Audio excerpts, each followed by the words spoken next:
자, 여러분 안녕하세요. 오늘 드론 이론 강의, 그 항공 역학 부분, 그 다음에 또 비행 이론 이런 부분에 대해서 여러분들과 같이 공부를 한번 해보기로 하겠습니다. 자, 첫 번째 목차에 보시게 되면은 항공기란 해서 항공기 개요, 또 비행의 원리, 회전익 항공기의 비행 특성 이렇게 나와 있는데, 우리가 항공기 개요부터 한번 보시게 되면은 우리 사람은 어떤 공간과 시간을 확보하기 위해서 운반체를 사용을 해왔다. 그래서 우리가 이제 보행부터 해서 마차 또는 이제 열차 이런 부분으로 이렇게 쭉 발전을 해오다가 획기적으로 20세기 초에 라이트 형제에 의해서 인류 최초의 동력 비행을 성공을 하게 되었죠. 그래서 뭐 지상과 바다에서 2차원에서 지상, 바다, 하늘을 3차원으로 확장되기까지 이런 발전이 이제 되어 왔다, 이렇게 보시면 되겠고요. 자, 20년, 이제 100여 년이 지난 후에 우리 이제 인류는 어떻게 보면은 지구 외 다른 행성에서 이제 동력 비행을 성공을 시킵니다. 그래서 우리 화성 탐사선 퍼스페어런스가 가면서 인저니어티라는 이제 외발 날개를 달고 이제 비행을 성공을 시켰습니다. 그래서 어떻게 보면 지구 외 다른 행성에서 최초의 동력 비행을 성공한 이제 케이스가 되겠죠. 그래서 비행이라는 게 어떻게 보면은 이제 라이트 형제의 어떤 동력 비행에서 지금은 지구 외 다른 행성에서 동력 비행을 성공시키기까지 이렇게 돼 있다. 발전을 거듭해 왔다. 이렇게 보시면 되겠습니다. 자, 우리 이제 항공기의 역사가 이렇게 나와 있는데, 우리가 이제 신화에서부터 우리가 인간은 날고자 하는 이런 욕망들이 있었죠. 그래서 우리 신화에, 그리스 신화에 보시게 되면은 역사 신화인 이카루스와 데탈로스 신화도 있었고, 이런 신화도 있고, 그 다음에 이제 한국의 역사에서 과학적 비행의 시작, 그래서 레오나르도 다빈치의 비행 관련 논문으로 시작해서 1783년 몽골피해 형제의 최초 열기구 발명, 그 다음에 1903년에 라이트 형제의 동력 장착 비행기가 이제 발명이 되었고, 그 다음에 이제 1차 세계대전, 2차 세계대전 이거를 겪으면서 우리 비행에 대해서 어떤 왕복 엔진에서 또는 제트 엔진까지 획기적인 이런 발전을 거듭해 왔습니다.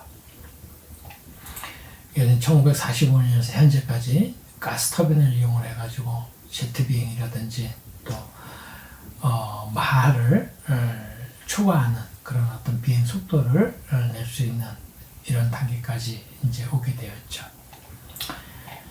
자, 이제 우리가 기본적으로 이제 비행의 원리에 이제 한번 가보시게 되면은 비행의 어떤 원리, 이런 우리가 이제 기본적으로 어떤 고정익 항공기라든지 뭐 여기에는 그림에는 여객기가 나와 있는데, 이 여객기도 이제 날개 자체가 고정이 되어 있기 때문에 고정익 비행기라고 할 수가 있는데, 이 날개란 항공기가 공기 속을 통과할 때 공기 흐름에 의해 반작용을 일으킬 수 있도록 제작된 제품을 말한다. 날개는 항공기를 부양시키는 양력, 수평, 수직, 안정판과 같이 안정성을 제공하고 항공기의 조종과 추진력을 발생시킨다. 우리가 이 고정익 비행기에 있어서 날개의 역할은 이제 양력을 부양시키는 또는 비행의 안정성을 확보하는 이런 부분에 있어서 상당히 중요한 역할을 하게 되겠죠. 자, 이제 날개를 보시게 되면 여기에 에어포일이라고 나와 있는데, 여러분들 에어포일은 우리가 이제 간단하게 이해를 하게 되면 우리가 기존에 날개가 있잖아요. 그래서 특히나 이제 잠깐 위에서 보셨던 그 고정익 날개, 여객계 날개 같은 경우에 이제 비대칭형 에어포일, 로 구성이 되어 있는데, 우리가 이제 대칭형, 비대칭형은 뒤에 뒷부분에서 다시 한번 공부를 하게 됩니다. 그래서 에어포일은 일단은 이제 간단하게 여러분들이, 기본적인 그 고정익 날개를 수직으로 잘랐을 때의 그 모양, 단면, 그 단면을 에어포일이라고 얘기를 합니다. 그래서 유선형의 형상을 갖고 있는 날개꼴은 공기중을 운동하면서 날개에 큰 양력과 적은 양력을 발생시키는 역할을 한다. 에어포일에서 일단 유선형의 이 형상, 이 부분은 여러분들이 이제 그 양력을 만드는 양력 발생에 상당히 큰 역할을 하는 거죠. 그래서 이제 뒷면에 우리가 베르누이 정리에서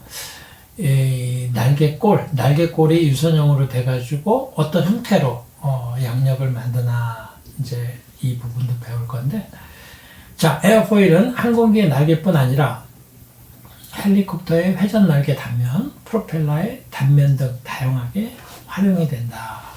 그래서 일단 여기서는 여러분들이 에어포일이라는 것은 고정익 날개에 수직으로 잘라서 그 수직으로 자른 단면을 에어포일이라고 한다.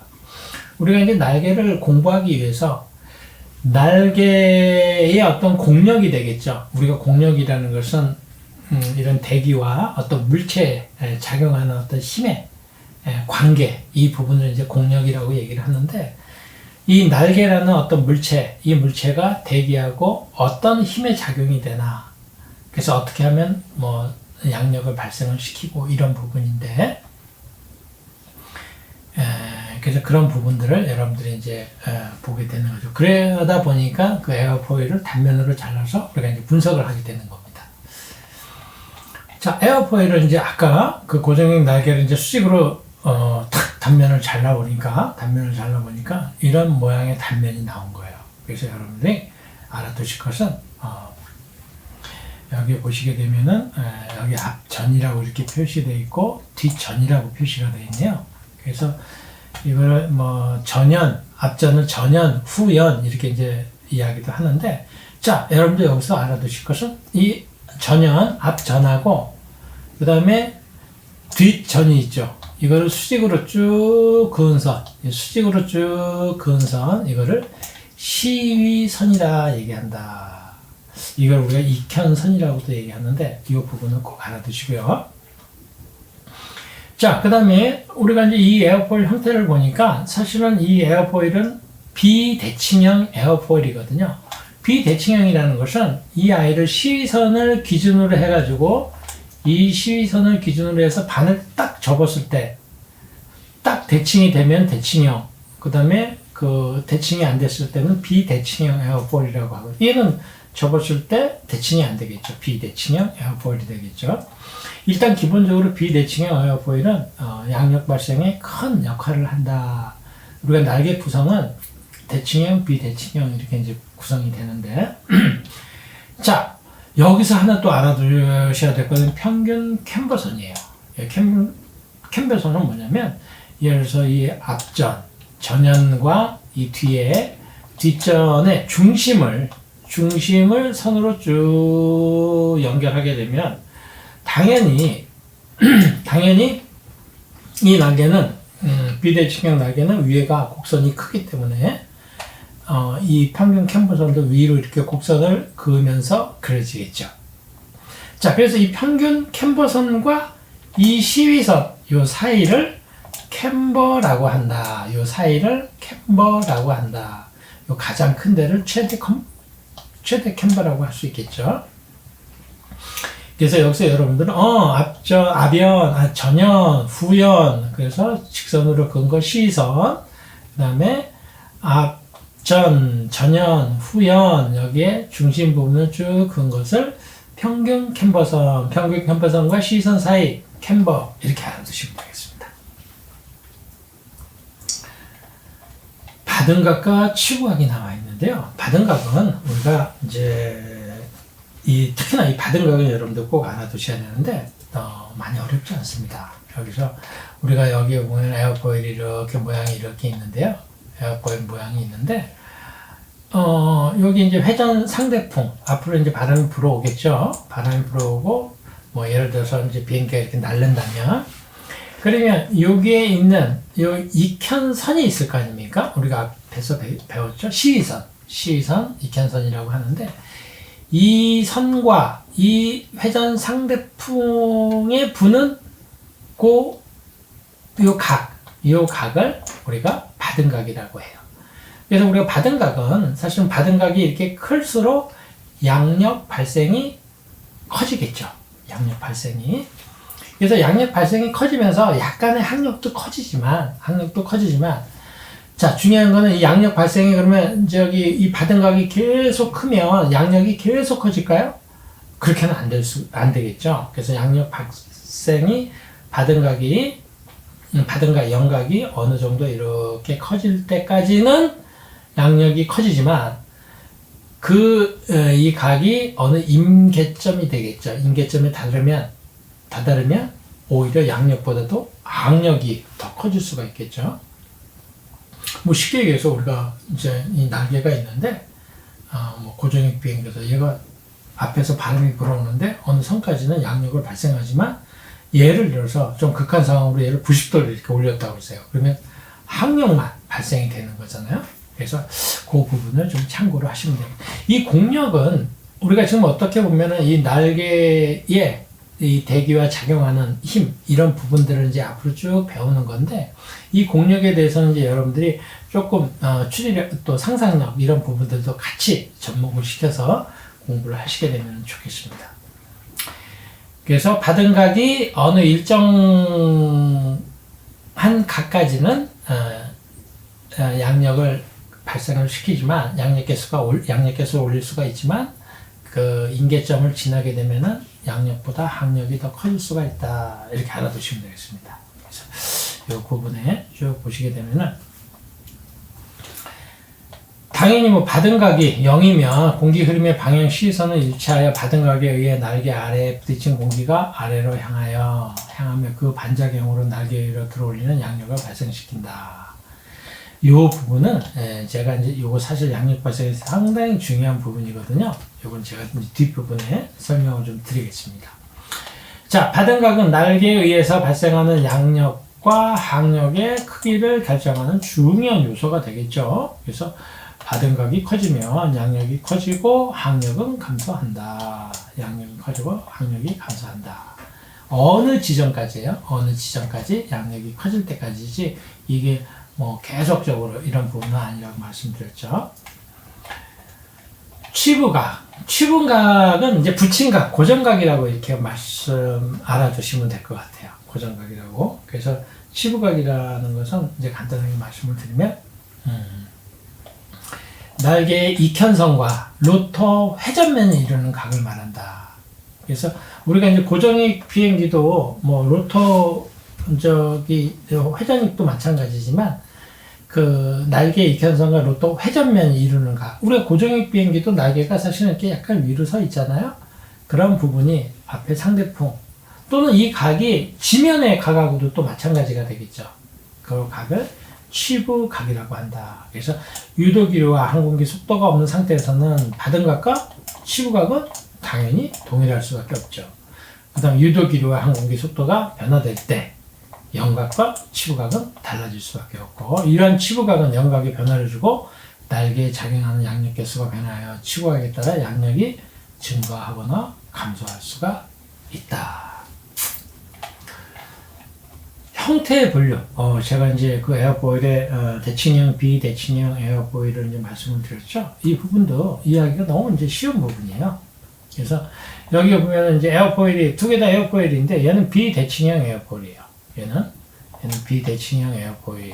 얘는 대칭형 에어포일. 대칭형 에어포일은 이 시선, 이편선, 이거를 딱 접게 되면은 그대로 대칭으로 되겠죠.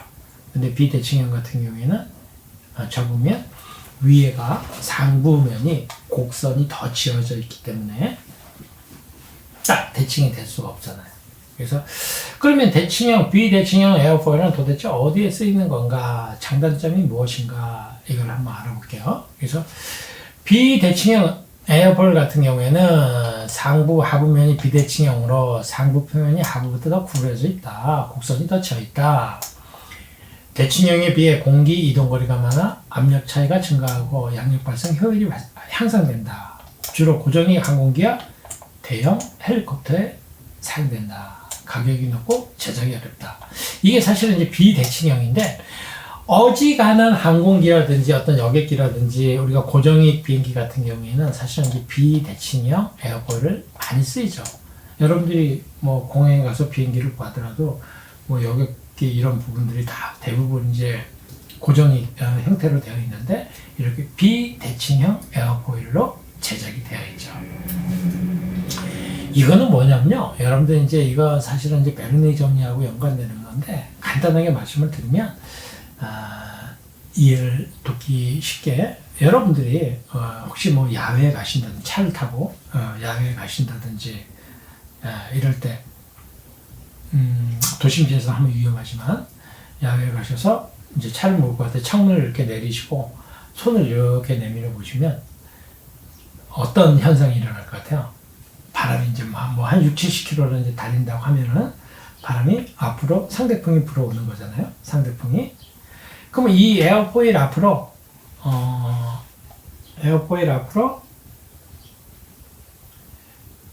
이 에어포일 앞으로 상대풍이 이렇게 불어와요. 자, 에어포일 앞으로 상대풍이 이렇게 불어옵니다. 자, 그러면 이 바람을 우리가 이제 앞에 전연 이거를 통과를 할 때는 이렇게 불어오다가 통과를 할 때는 위로 가는 바람, 상판으로 가는 바람 A가 있겠고 하부 쪽으로 가는 바람 B가 있겠죠. 자, 이 안은 이렇게 흐르게 되고 이 안은 이렇게 흐르게 되겠죠. 자, 그러면 이게 A 바람, B 바람이 이 후연에서 이제 만나게 되죠.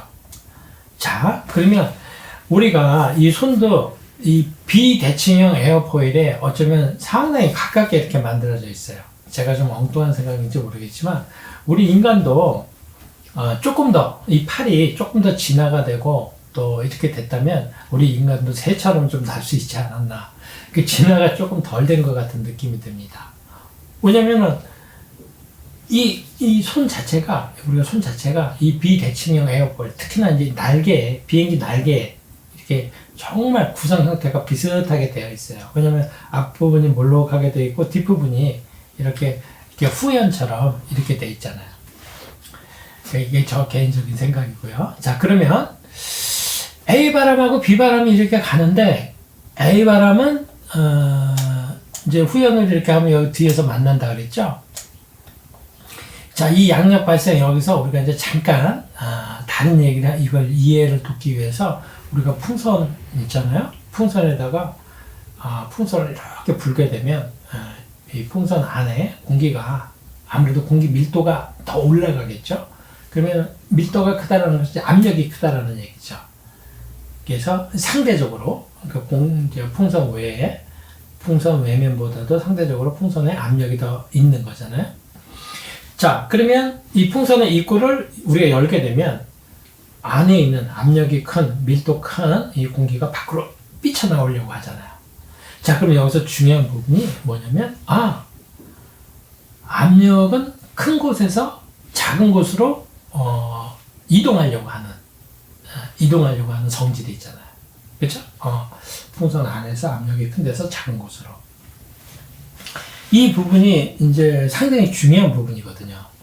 그래서 여기서 B로 가는 거하고 여기서 A로 가는 A 바람하고 B 바람이 여기 후연에서 이제 만나게 되면은 상대적으로 여기 한번 보세요. 이 거리는 A 거리가 아무래도 더 길죠. B 거리보다 더. 그렇죠? B 거리가 길기 때문에 요 밑에 있는 B 공기는 이 하층부, 요 밑에 이 부분에 공기가 모여있는 양이 더 많게 되잖아요. 공기의 양이 많다라는 것은 결국은 밀도가 크고 또 마찬가지로 공기 압력이 크죠. 얘는 공기 압력이 상대적으로 작죠. 그래서 아까 우리가 배웠죠? 압력은 큰 데서 작은 곳으로 자꾸 이동하려고 하는 이런 성질이 있다 그랬잖아요. 그래서 이 비대칭형 에어포일은 양력을 발생하는데 상당히 효율이 향상된다. 여기 보면 대칭형에 비해 공기 이동 거리가 많아 압력 차이가 증가하고 양력 발생 효율이 향상된다. 이건 여러분들이 야외에 가서 직접 실험해 와도 똑같이 이렇게 나타납니다. 날개 형태와 분류, 이제 비대칭형 에어포일은 어떤 부분이 있나? 그러니까 상부와 하부 표면이 대칭으로 되어 있고 평균 캠버선과 익현선이 일치하다. 당연히 여기에 전연과 후연에 이거를 일직선으로 연결하는 것을 시선, 익현선 이랬는데 여기는 평균 캠버선을 그을 수가 없잖아요. 똑같죠, 얘하고. 또 중요한 거는 캠버가 없잖아요. 그렇죠? 그래서 익현선이 일치한다. 압력 중심 이동이 일정하게 유지되는 편이다. 회전익이 적하. 받은 각에 비해 양력 발생이 적고 실속 발생이 가능한 경우가 많다. 가격이 비교적 낮은 편이고 제작이 용이하다. 이렇게 알아두시면 되겠습니다. 날개 형태와 분류해서 여기 보시게 되면 짧은 익현선, 그 다음에 긴 익현선. 우리가 간단히 보면 짧은 익현선은 날개가 좀 작은 거, 그 다음에 긴 익현선은 날개가 큰 거. 이렇게 보이죠? 그럼 익현선이 작으면, 시선이 작으면, 이제 날개의 폭이 작아지는 거잖아요. 폭이 작다는 것은 날개 길이도 작다는 거죠. 자, 우리가 박리라는 것은 뒤편에 배울 텐데, 박리는 우리가 이제 앞에서 오는 상대풍이 이 아이를 따라 흐르다가 어느 선까지는 가다가 뒤에서 뒤로 이제 박리가 일어나요. 사실은 어떤 점성이라든지 어느 기류는 이 기체 표면에 붙으려고 하고 어느 기류는 위에서 이 아이를 끌고 가려고 하고 또 어떤 아이는 이 아이를 붙이려고 하는 이런 형태로 말미암아서 기류 박리가 흐트러짐이 일어나는 거죠. 기류의 흐트러짐. 근데 이 긴 익현선은 상대적으로 여기까지 오는 쭉 길이가 좀 길어요. 그래서 후면에서 뒷면에서 기류 박리가 일어나죠. 그래서 여기 보면은 박리 발생은 A가 작은 날개가 큰 날개보다 박리라는 것은 비행에 있어서 좋은 영향을 주는 건 아니잖아요. 그래서 양력 발생에 사실은 많이 방해되는 요소인 거죠. 그래서 박리 발생은 나쁜 건데 어떻게 보면 비행에 있어서 짧은 익현선에 박리가 더 많이 일어난다. 자, 익현선 위에 보시게 되면은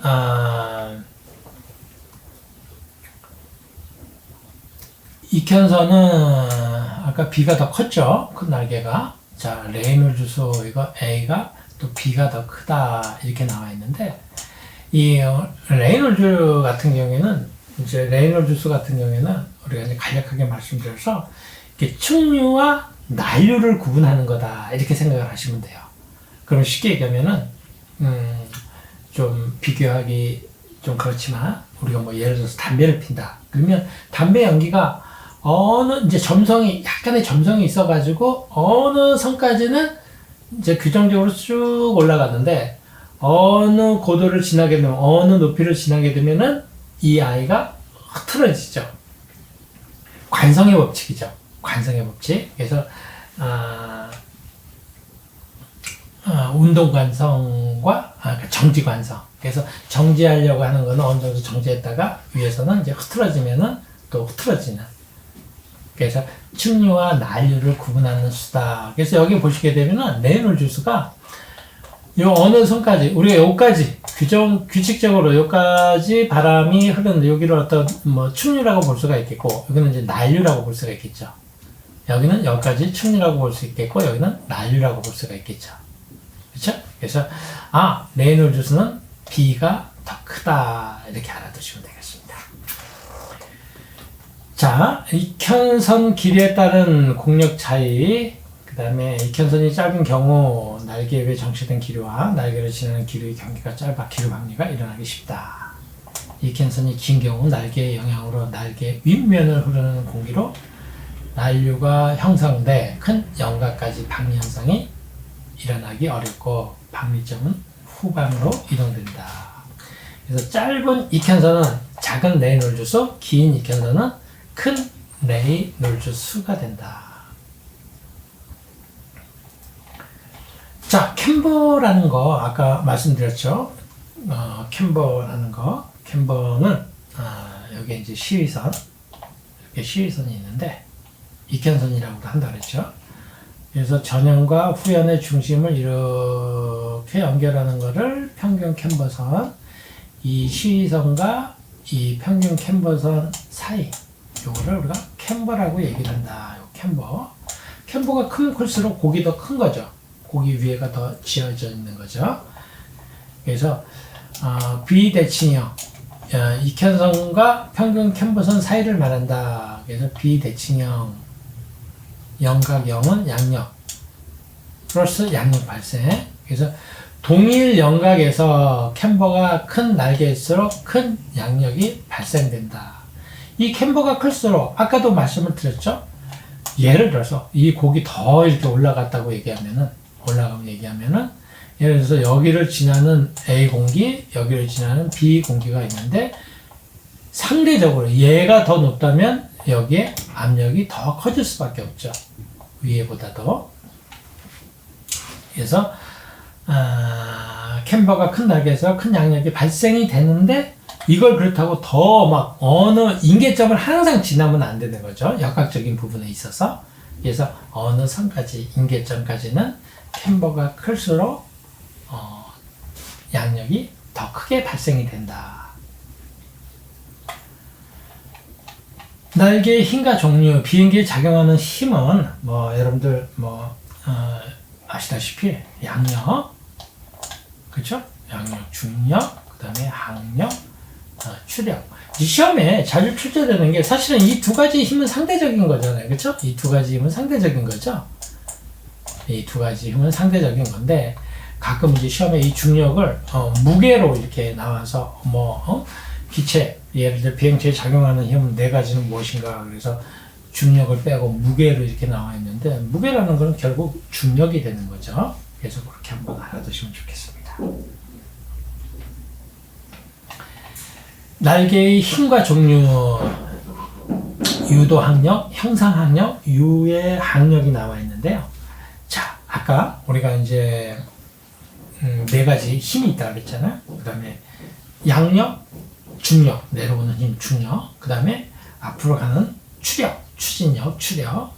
그 추력을 방해하는 게 항력이 되는 거잖아요. 근데 그 항력은 딱 한 가지가 있는 게 아니라 크게 세 가지. 항력은 무수히 많겠죠. 하지만 이거를 크게 세 가지로 나눠놨어요. 그래서 유도 항력하고 형상 항력과 유해 항력으로 이렇게 나타났어요. 자, 간략하게 유도 항력은 이제 우리가 양력을 발생을 할 때 동반되는 하강기류 또는 날개 위 아랫면을 통과하는 공기 흐름을 저해하는 와류에 의해 발생되는 항력으로, 여기 중에요. 양력 발생과 관계되는 모든 항력을 유도 항력이라 한다. 이렇게 알아두시면 돼요. 그러니까 유도 항력은 양력을 발생하는 어떤 우리가 공력에 있어서 양력을 발생시키는 여러 가지 요소들이 있잖아요. 쉽게 얘기해서 우리가 이제 영각을 크게 한다든지 이건 양력을 발생을 시키잖아요. 또는 캠버를 크게 해가지고 위아래 이 캠버를 크게 해가지고 또 양력도 발생시키잖아요. 거기서 발생되는 모든 항력, 이런 부분이 유도 항력이다. 시험에 이렇게 나와요. 그러니까 양력 발생과 관계되는 항력. 자, 형상 항력. 이제 블레이드는 이제 우리가 날개라고 얘기하죠. 날개. 우리가 이제 제가 설명드릴 때 로터, 블레이드, 프로펠러 이렇게 하는데 사실은 이제 정식 명칭은 프로펠러라는 것은 그러니까 추진력을 발생시키는 이거를 이제 프로펠러라고 하거든요. 근데 이제 블레이드라든지 우리가 로터 이런 거는 우리가 이제 멀티콥터라든지 드론이라든지 이런 부분에 있어서 얘는 추진력을 만드는 게 아니라 양력을 만드는 거잖아요. 이런 것들은 우리가 로터 블레이드라고 얘기합니다. 자, 죄송하지만 이제 실제적으로는 우리가 프로펠러, 플로 이렇게 이제 이야기도 많이 하죠. 자, 형상항력은 이제 날개 블레이드가 공기 중을 지날 때 표면 마찰로 인해 발생되는 마찰성 저항.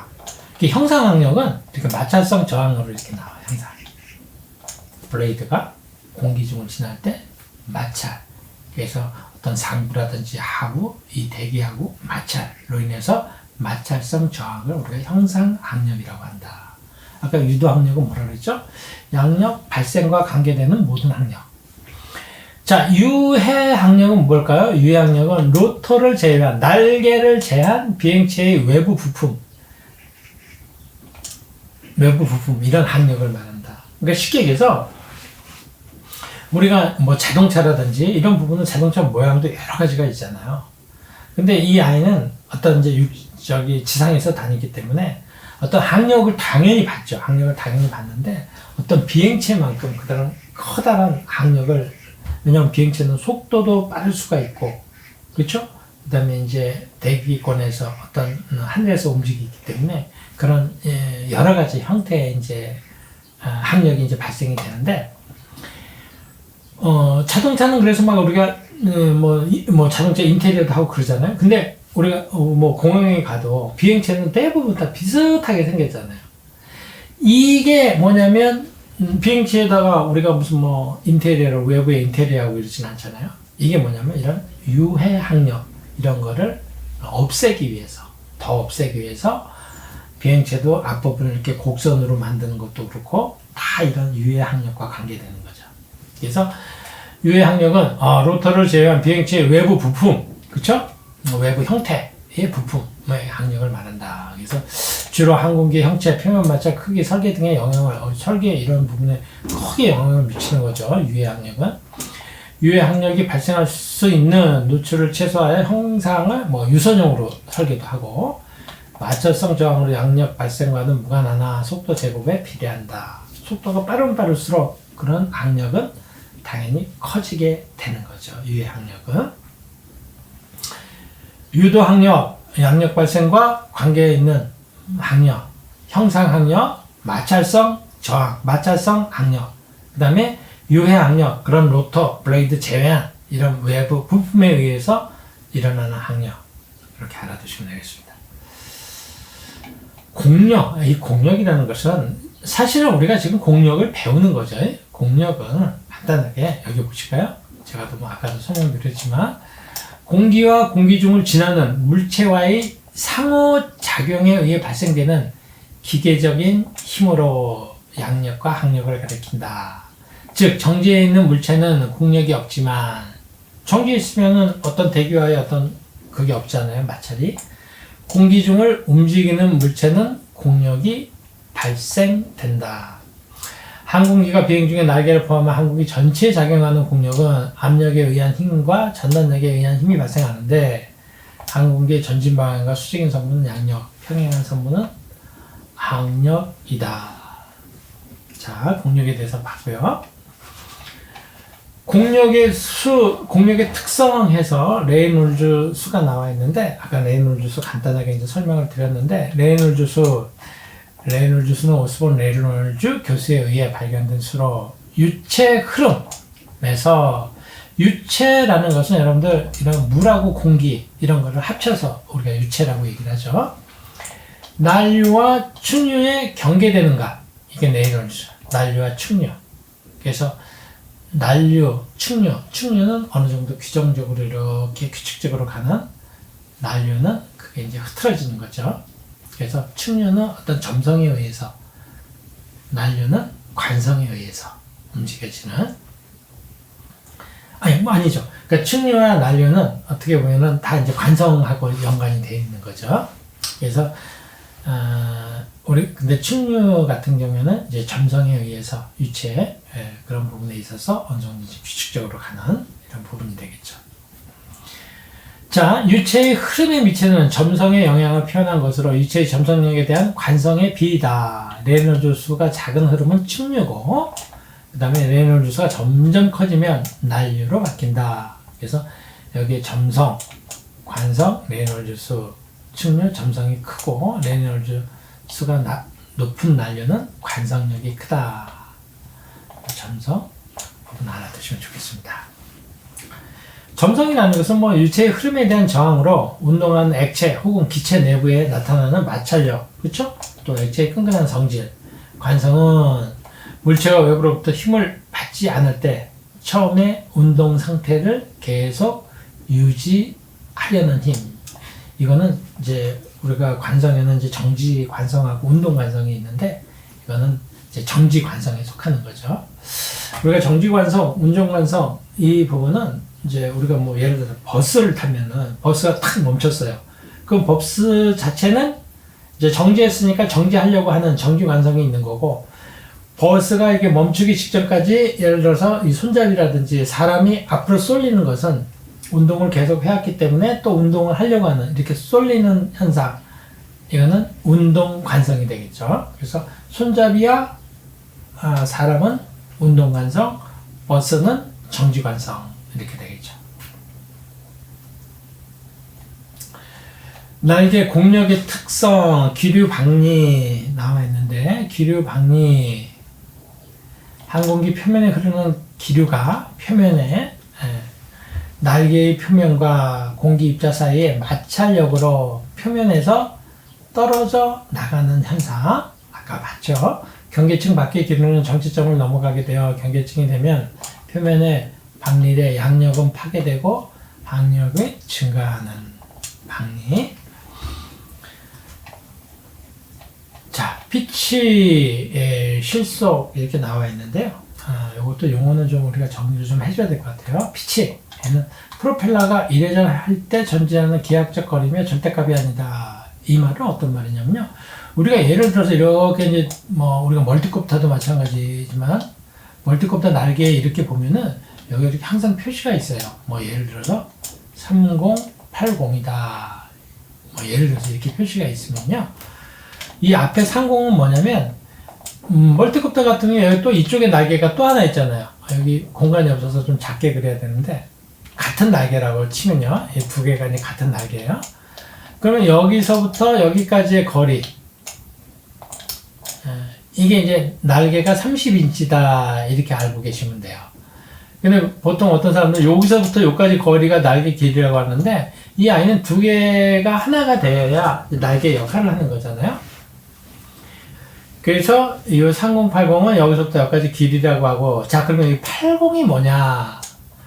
이 날개가 한 바퀴 돌 때 앞으로 전진하는 거리, 그렇죠? 앞으로 전진하는 거리, 그래서 30인치의 날개 길이가 한 바퀴 돌 때 80인치를 간다 이 말이에요. 근데 여기 기하학적 거리라고 표시가 되어 있네요. 그래서 절대값이 아니다. 이거는 우리가 예를 들어서 매번 한 바퀴 돌 때마다 30인치가 한 바퀴 돌면 80인치가 하는 건 아니잖아요.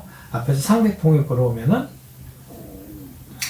아무래도 80인치보다 좀 덜 갈 수도 있고, 뒤에서 이제 배풍이 불어오게 되면은 더 갈 수도 있고, 이런 형태가 되겠죠. 그래서 기하학적 거리며 절대값이 아니다. 자, 실속이 무엇인가? 실속이란 날개의 받은각이 증가할수록 양력의 개수가 증가하는데, 아까 말씀드렸죠. 받은각, 영각이 이때 임계점, 어떤 지점을 지나면서 양력 개수가 감소하며 항력 개수가 급격하게 증가하는 현상. 그렇죠? 이걸 실속이라고 한다. 양력 개수가 증가하다가 항력 개수가 급격히 증가하는. 여기 실속 받은각 나와 있는데, 실속이 일어나는 보통 받은각이 뭐 12도에서 20도 이렇게 표현했는데요. 양력 받은각, 양력 개수가 0이 될 때 양력 개수, 최대 양력 개수는 실속이 발생할 때 양력 개수가 최대가 될 수가 있겠죠. 조정면 이렇게 나와 있습니다. 자, 우리가 이제 기체를 볼 때 이 부분은 이제 시험과도 뭐 이전 것도 시험과 자주 연결되는 부분이지만, 기체를 볼 때 이제 가로축, 세로축 우리가 좀 볼 수 있어야 돼요. 그래서 기체를 이렇게 보면은 이 아이가 이제 세로축이 되겠죠. 이 아이가 날개의 끝에서 끝부분, 이게 이제 가로축이 되겠죠. 한쪽 날개에서 한쪽 끝. 자, 이 가로, 세로를 질러서 수직으로 쭉 내려와 있는 게 이 Z축이 돼요. 자, 여러분. 여기에 우리가 가로축 이렇게 보면 이게 기체가 결국 이렇게 움직이는 거잖아요. 그쵸? 가로가. 세로는 이렇게 움직이게 되는 거고. 자, 그래서 세로축은, 세로축 운동이 여기 보시면, 롤링. 그 다음에, 가로축은 피칭. 그래서 우리가 키를 칠 때는 이걸 이제 엘리베이터라고 하는 거죠. 왼쪽 키. 오른쪽 키. 오른쪽 키는 앞으로 밀면 앞으로 전진하는 피칭이 되겠고, 그쵸? 엘리베이터. 그 다음에 뒤로 당기면, 피칭, 후진 비행이 되겠고, 뭐 좌는 에일러런 해가지고, 오른쪽은 또 오른쪽 방향 에일러런 이런 형태가 되겠고, 자, 이제 세로축 보면 롤링, 이거는 에일러런 이런 형태가 되겠죠. 이쪽 방향, 롤링이 되겠고, 그래서 우리가 세로축, 가로축, 수직축. 그래서 한 방향만 일단 알아두시면, 세로축이라는 것은 기체가 이렇게 세워져 있다. 이렇게, 세워져 있다. 위에서 우리가 보게 되면은 기체 딱 정방향으로 해서 기체 앞에 있는 부분하고 뒤에 있는 부분, 이 부분 길이를 세로축. 가로축은, 세로축은 기체 기수하고 꼬리 연결한, 꼬리 끝. 그 다음에 가로축은 날개 끝에서 끝. 이렇게 보시면 되겠습니다. 이거 잘 알아두셔야 나중에 이제, 어떤 기체의 안전성 공부하는데 조금 도움이 되실 겁니다. 조정면 한번 보면 우리가 롤링 이렇게 나와 있는데, 롤링 좌우 경사회전, 그래서 세로축을 기준으로 하는 운동, 피칭은 가로축을 기준으로 하는 운동, 요잉은 수직축을 기준으로 하는 운동. 그래서 이 요잉 같은 경우에는 우리가 기수의 방향을 바꿔주는 거고, 뭐 좌로 갈지 우로 갈지 기수 방향. 그 다음에 피칭 같은 경우에는 가로축을 기준으로 하는 운동이기 때문에, 피칭은 가로축을 운동을 하는 거기 때문에 이제 전진이냐 후진이냐, 그렇죠? 엘리베이터. 그 다음에 롤링 같은 경우에는 이렇게 세로로 하는 거잖아요. 이렇게 가면 좌우 경사로 이렇게 하기 때문에 우리가 비행체가 왼쪽으로 기울어졌다 하면은 이제 왼쪽 방향으로 이제 가게 되는, 드론도 마찬가지잖아요. 그래서 오른쪽으로 기울어지면 이거 롤링인데 오른쪽 방향으로 이렇게 가게 되는.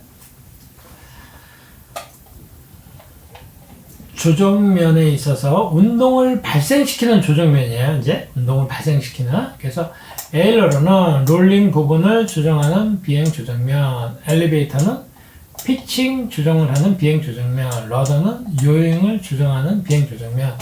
우리가 예를 들어서 이제 기체의 지상 장비 중에 이제 조정기가 있잖아요. 조정기. 그러면 조정기가 뭐 예를 들어서 이렇게 있으면, 여기에 보면 이제 스틱이 이렇게 있죠. 스틱이. 이게 이제 우리가 대부분 이제 모드 2로, 지금은 드론은 이제 모드 2 방식으로 이제 많이 쓰거든요. 거의가 뭐 모드 2 이렇게 쓰죠. 모드 2. M자를 좀 더 예쁘게. 자, 왼쪽에 있는 스틱 같은 경우에는, 위로 올리게 되면은 스로틀이 됩니다. 위로 올리게 되면은 스로틀. 그 다음, 위로 올리게 되면 스로틀. 그 다음에 좌로 가게 되면 러더. 기체가 이렇게 선수가 바뀌는 거게 되겠죠. 그 다음에 여기 있는 거는 위로 앞으로 치게 되면은 전진이 되죠. 키가, 오른쪽 키는 앞으로 치면 전진, 뒤로 치면은 후진, 오른쪽으로 치면은 이제 기체 전체 방향이 선수가 바뀌는 게 아니라 기체가 그대로 있으면서 오른쪽으로 움직이게 되고, 왼쪽으로 치면 왼쪽으로 움직이게 되겠죠. 이게 이제 모드 2 방식이다. 이렇게 알아두시면 되고. 그래서 자, 여기 보면 에일러런 같은 경우에는 여기서 좌우가 되겠죠. 좌우로 가는 롤링 형태가 되겠고, 엘리베이터 이거는 피칭이 되겠죠. 앞으로 가고 뒤로 가는. 그 다음에 러더 같은 경우에는 이 기수 방향을, 예를 들어서 드론이 이렇게 있으면 이 기수 방향을 왼쪽으로 바꾸냐 오른쪽으로 바꾸냐, 이런 형태가 되겠죠. 그래서 러더, 얘는 좌우가 러더가 되겠죠. 좌우. 요게 모드 2 형식이다. 안전성 나와 있는데, 기체 안전성. 그래서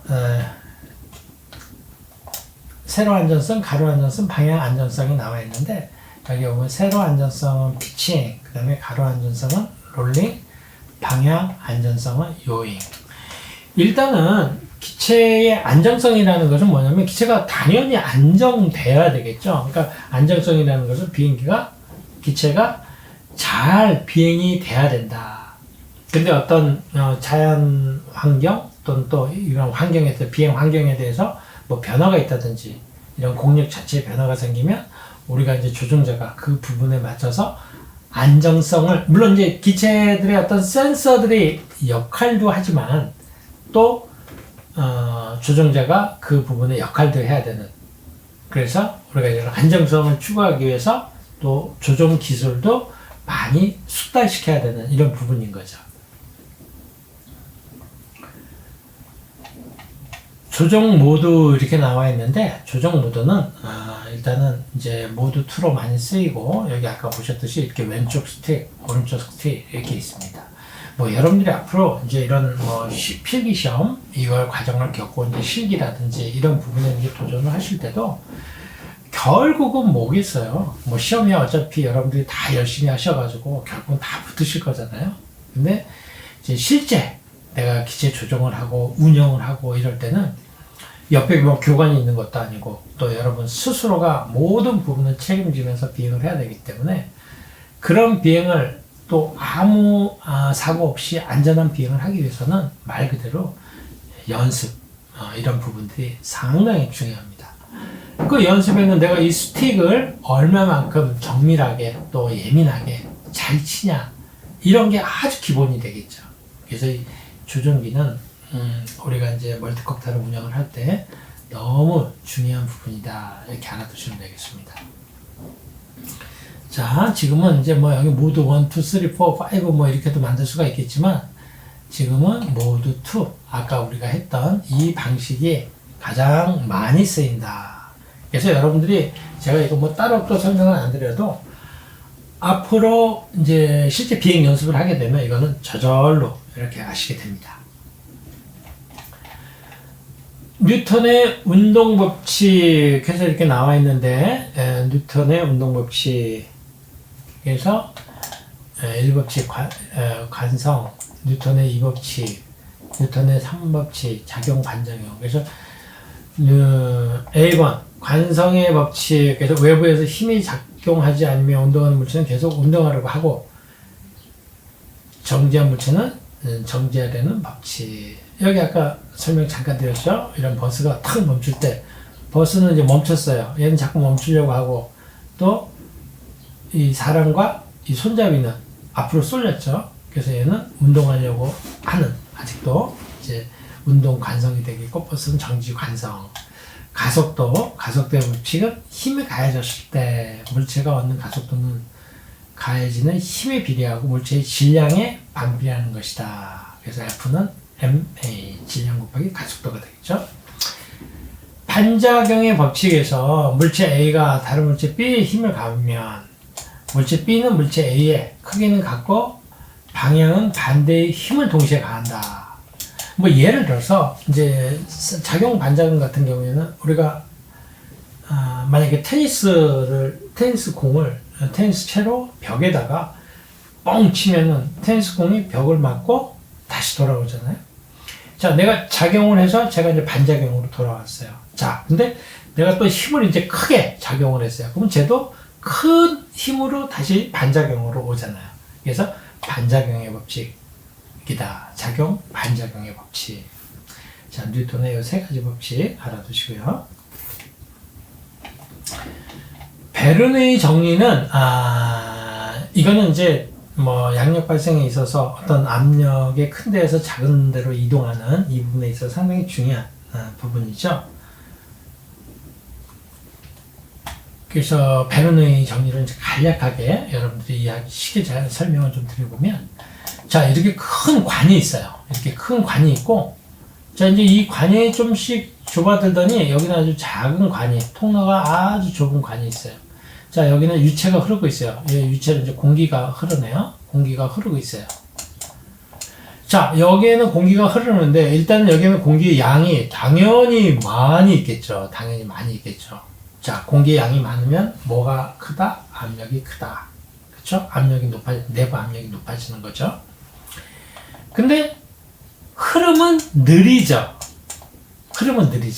그래서 여기에 정압은 커지는데 속도가 느리기 때문에 동압은 작죠.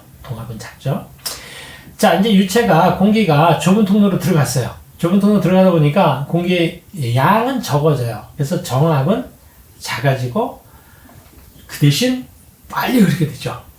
속도가 증가하죠. 그래서 움직일 동압은 커지게 되는 거죠. 자, 그래서 우리가 여기 보게 되면 이제 여기에 이제 흐름이 큰 관하고 여기에 쭉 물 기둥을 이렇게 연결을 해놨어요.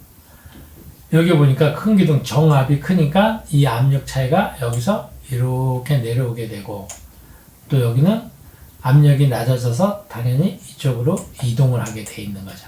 그렇죠? 물 기둥이. 그래서 이 베르누이의 정리에서는 공기 유체의 흐름에서 큰 관에서 작은 관으로 갈 때 큰 관에 공기의 양, 물을 비교해도 유체이기 때문에 물과 공기 아무거나 똑같습니다.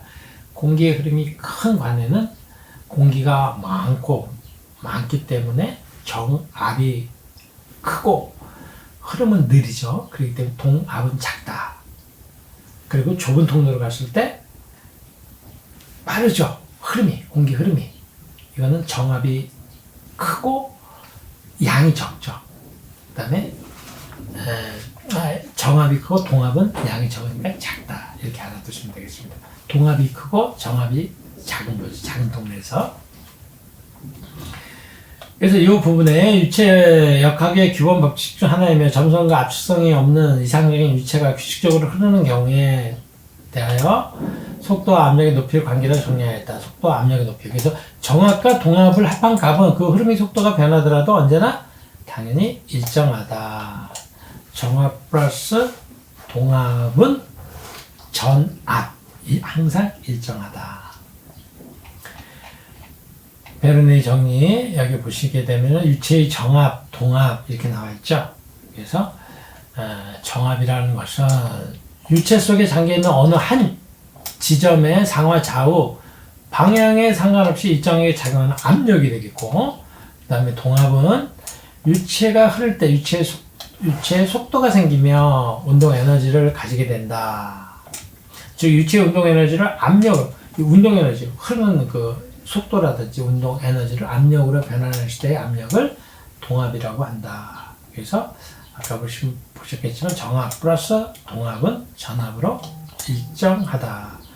유체의 속력이 증가하면 동압은 당연히 증가하고 정압은 감소한다. 그렇죠? 일정하니까. 비행 특성 나왔네. 회전식 항공기의 비행 특성. 그래서 상승, 전후진, 좌우 이동, 좌우 회전, 전후진, 좌우 비행, 제자리 비행, 호버링이 있죠. 그래서 수직 상승 및 회전식 항공기의 어떤 비행 특성이 되겠죠. 수직 이착륙, 그 다음에 회전식 항공기는 비행하는 방향에 따라 작용하는 힘의 관계가 달라진다.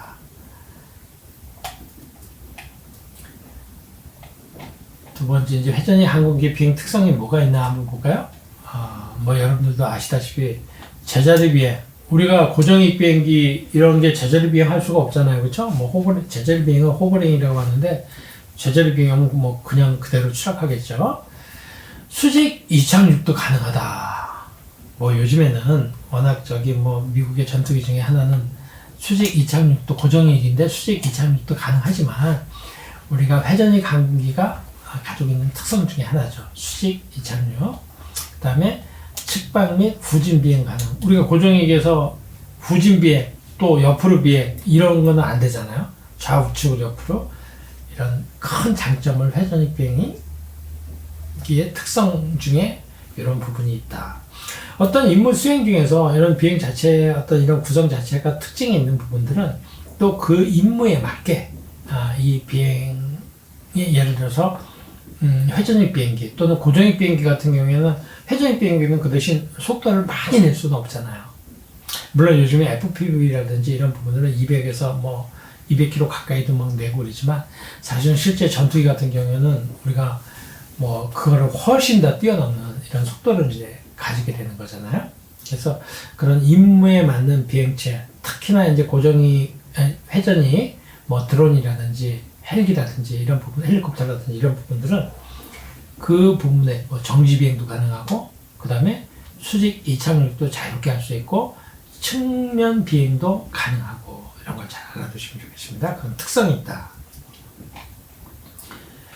회전이 항공기의 비행 특성 이행에서 최대 속도 제한, 이 부분도 이제 시험에 좀 연결이 되는 부분인데, 회전식 항공기는 최대 속도를 뭐 끝까지 막 어마어마한 속도까지 낼 수가 없는 거죠. 그러니까 속도가 제한이 되어 있죠.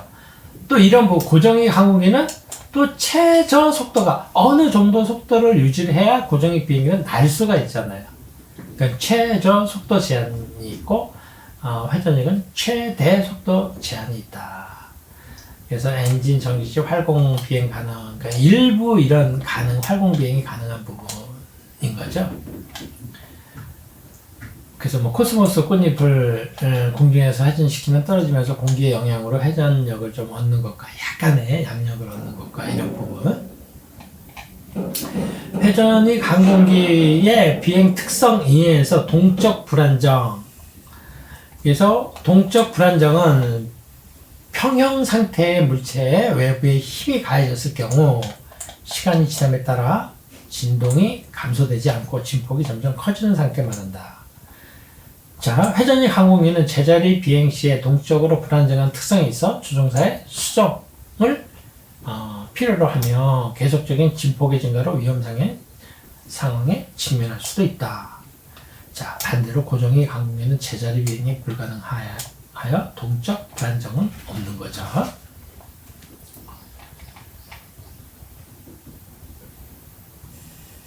회전식 항공기의 양력 특성 해서 여기 이제 토크라는 게 나와 있는데, 이제 토크는 간단하게 얘기하면 우리가 이제 헬리콥터를 한번 비교를 한번 해볼게요. 헬리콥터는 일반적인 헬리콥터는 앞에 이제 메인 로터, 메인 날개가 있고 뒤에 테일 로터, 꼬리 날개가 있겠죠. 그래서 앞에 큰 날개 메인 로터가 돌면서 양력을 발생을 시키잖아요. 시계의 반대 방향으로 돌면서 양력을 발생을 시켜요. 자, 그러면 이 시계 반대 방향으로 돌게 되면 이 몸체는 작용 반작용 법칙에, 뉴턴의 작용 반작용 법칙에 의해서 얘가 시계 반대 방향으로 돌면은 이 몸체는, 기체 몸체는 오른쪽으로 쏠리려고 하는 그런 현상, 그걸 이제 토크라고 하거든요. 그래서 이런 토크 현상을 또 완화하기 위해서 테일 로터를 이제 활용도 하잖아요. 어떻게 보면 이제 동축, 그 축, 같은 축의 날개, 동축 반전형 헬리콥터 같은 경우에는 이 같은 축의 날개가 두 개가 있어서 뒤에 테일 로터는 없고, 여기서 서로 반대로 돌면서 이 토크 작용도 이제 완화시켜주는 부분도 있는데, 토크란, 작용 반작용의 법칙. 그래서 메인 로터가 돌면서 한쪽 방향으로 돌면서 그 반대 방향으로 동체가 쏠리려고 하는 현상을 토크다. 이렇게 알아두시면 되겠습니다. 양력의 불균형, 전진 비행하는 헬리콥터의 전진 및 퇴진 블레이드 상에서의 양력이 불균형한 현상을 말한다. 전진하는 블레이드와 퇴진 블레이드의 속도 차이에서 양력 발생 차이가 발생한다. 이 부분은 이제 양력의 불균형, 이거는 헬기에서 중요한 부분인데요. 이 뒷부분에 나오게 됩니다. 자, 양력의 불균형. 야, 여러분들 한번 생각을 한번 해보세요. 이게 헬리콥터의 날개라고 생각을 한번 해볼게요. 그래서 헬리콥터의 날개가 이 아이는 이제 이쪽으로 이렇게 돌겠죠. 이 아이는 이쪽으로 이렇게 돌아요. 시계 반대 방향으로 이렇게 돌아요. 그러면 비행 방향이 이 방향이기 때문에, 이게 비행 방향이잖아요. 이 방향이기 때문에 여기서부터 이쪽으로 가는 아이는 아무래도 앞에 상대풍이 불어오기 때문에, 앞에 비행 방향 상대풍이 불어오잖아요. 그렇기 때문에 여기까지 갈 때까지 양력 발생이 아무래도 많게 되겠죠. 근데 이제 이쪽으로는 요거를 A라고 할게요. 자, 이제 요거는 B라고 할게요. B 날개. B 날개는 여기서부터 이제 반대로 날게 되잖아요. 반대로 회전하게 되잖아요. 그러면 어떤, 상대풍, 그 방향대로 가게 되잖아요. 그러면 상대적으로 얘는 양력 발생이 적게 되겠죠. 자, 그러면 중요한 건 뭐냐면, 여러분들, 이 A 날개와 B 날개가 이렇게 돌아가면서 양력의 불균형. 왜냐면 A 날개는 양력 발생을 많이 시키는데 B 날개는 양력 발생을 상대적으로 적게 시키고 있어요. 그래서 양력의 불균형이 일어나잖아요. 그래서 어떻게 보면 이 양력의 불균형을 해소하기 위해서 이 아이는 아래쪽으로 플래핑을 해주고 이 아이는 위쪽으로 이렇게 플래핑을 해주면서 이 양력의 불균형을 해소를 하거든요. 물론 전체적인 해소는 다 되는 게 아니지만, 그래서 앞으로 가는, 제가 이제 날개라고 치면 이게 앞으로 가는 거는 전진 블레이드, 얘는 뒤로 가니까, 제가 여러분들 방향으로 간다고 비행체라고 생각하면, 앞으로 가는 전진 블레이드, 뒤로 가는 거, 퇴진 블레이드. 또 이 날개가 마찬가지로 이제 바뀌겠죠. 이 날개가 전진 블레이드가 여기 앞에 와서 이쪽으로 가게 되면 얘는 이제 퇴진 블레이드가 되고 뒤에 있는 날개가 이렇게 오게 되니까 전진 블레이드가 되겠죠. 그래서 전진 블레이드, 퇴진 블레이드 양력의 불균형이 발생이 되기 때문에 그거를 해소하기 위해서는 이 날개를 플래핑 작용을 해서 이 양력의 불균형을 해소를 해준다. 그렇게 좀 알아두시면 되겠습니다. 그래서 여기 보시게 되면은 전진 블레이드와 퇴진 블레이드. 그래서 전진 블레이드는 비행 방향으로 회전하는 블레이드 전진 비행 시 우측 구분. 그래서 비행 방향에 반대되는 방향으로 회전하는 블레이드 날개가 되겠죠. 좌측 구분. 그래서 이 플래핑 힌지가 아까 말씀드렸던 플래핑 작용으로 그런 양력 불균형으로 인해 로터가 위아래로 움직이며 피치 각이 같은 경우에는 전진기보다 후진기에서 발생하는 양력이 양력의 차이가 발생한다. 그래서 양력의 불균형을 해소하기 위해서 플래핑을 한다. 이렇게 알아두시면 되겠습니다. 회전익 항공기의 양력 특성, 전이 성향이 있는데, 전이 성향은 그냥 기체가 날리면서, 우리가 이제 그 토크 현상을 잡아주기 위해서 테일 로터가 있는데, 테일 로터의 작용으로 테일 로터와 메인 로터의 어떤 작용으로 기체가 오른쪽으로 전이 옮기려고 하는 그런 현상, 이렇게 알아두시면 될 것 같아요. 그래서 운동하는 방향이 바뀌거나 다른 방향으로 옮겨가는 현상. 그래서 로터가 반시계 방향으로 회전하고 동체는 토크 작용에 의해 시계 방향으로 회전. 여기 최라고 잘못 썼네요. 회전하려고 할 때 테일 로터를 작동하여 토크를 상쇄시키죠. 이에 발생한 토크 작용과 토크 작용을 상쇄하는 테일 로터의 추진력이 복합되어 동체는 우측으로 편리하려고 하는 현상. 그렇죠? 이를 극복하기 위해서는 유인 헬리콥터에서는 사이클릭 피치를 좌우로 압을 주어 수직 부양하고 무인 헬리콥터는 에일러런으로 수직 부양시킨다. 에일러런으로 수직 부양시킨다. 자, 우리가 이제 지면 효과가 나와 있는데, 지면 효과는 간단하게 우리가 이제 멀티콥터, 드론을 비교를 하면, 드론이 어느 정도 고도로가 있을 때는 이 지면 효과가 없어요. 근데 착륙을 시킬 때면 지면하고 이제 가까워지잖아요. 그러면 이 드론에는 이 하향풍이 엄청 심하거든요. 엄청 많거든요. 하향기류가. 드론을 날게 되면 양력을 발생시키면서 하향기류가 내려오잖아요. 그 하향기류가 지면하고 부닥치면서 양력을 크게 발생을 시키는 거예요. 그래서 지면에 가까우면 가까울수록 이 지면 효과는 더 발생이 되겠죠. 그래서 여기 보시게 되면 날개의 회전으로 발생하는 하강기류가 우리 지면하고 충돌하여 발생하는 것으로 회전이 항공기 이착륙 시 아래 지면 상태 및 환경에 따라 지면 효과가 달라질 수도 있다. 그렇죠? 그래서 우리가 기체를 드론 같은 경우도 이착륙, 헬기도 마찬가지지만 이착륙을 시킬 때 가급적 평평한 이런 지역에 뭐 예를 들어서 뭐 경사가 졌다든지 이런 데 착륙을 시키고 이러면 이런 지면 효과의 차이 이런 부분에서 또 양력의 불균형 이런 부분으로 말미암아서 기체가 뒤집힐 수도 있습니다. 그래서 그런 부분들 기체는 이착륙 시에는 항상 평평한 이런 부분들을 먼저 확인하고 이륙 착륙을 시킨다. 상당히 중요한 부분이죠. 회전이 항공기의 양력 특성에서 제자리 비행, 기류 현상, 그래서 유도기류도 한번 알아둬야 돼요. 유도기류는 로터 회전면을 따라 위에서 아래로 흐르는 공기, 로터의 회전면을 따라서 위에서 아래로 흐르는 공기의 흐름, 하강풍. pitch 각이 커질수록 유도기류는 증가한다. 자, 일단 원형 와류에서 공기가 회전하는 로터의 끝단 주변에서 빙빙 돌아가는 소용돌이 현상을 말한다. 양력의 발생 효율을 감소시키게 되겠죠. 자, 오늘은 여기까지 하고 우리가 다음 시간에 또 챕터 3 이 부분을 공부를 하도록 하겠습니다. 자, 여러분들 고생하셨습니다.